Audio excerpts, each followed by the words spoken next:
चांद की टहनी बहुत पहले की बात है। एक छोटे से गांव में पहाड़ियों के बगल में राहुल नाम का लड़का रहता था।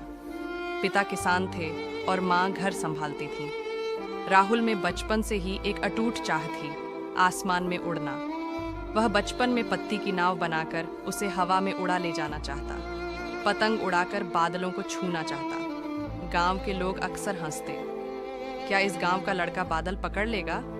लेकिन राहुल की आंखों में एक उम्मीद झिली मिली करती रहती। एक दिन राहुल ने घोषणा कर दी, हम हवाई जहाज बनाएंगे और आसमान में उड़ेंगे। पिता ने सांस गहरी ली, माँ ने डर के मारे आंखा दिखाया, गांव वालों ने उंगलियां उठाईं। मुमकिन नहीं, पर राहुल ठान चुका था।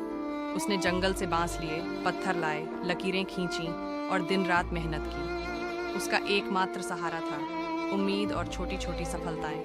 एक पत्ती हल्की उड़ी, एक पतंग थोड़ी ऊंची गई। हर बार जब उसके प्रयास विफल होते, वह रोता, लेकिन दोबारा उठ खड़ा होता। समय बीता, राहुल बड़ा हुआ।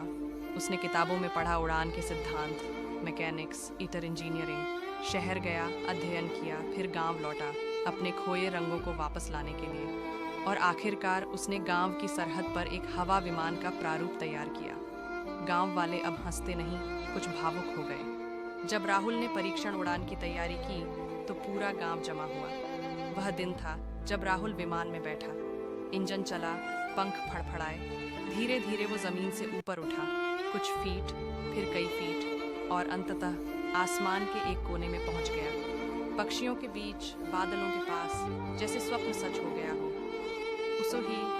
उस ऊंचाई से उसने देखा गांव की छोटी सी नदी, खेत, पेड़ और अपने माँ बाप की आशा भरी आंखें। और उसने जाना, सपना देखना और संघर्ष करना ही सबसे बड़ी उड़ान है।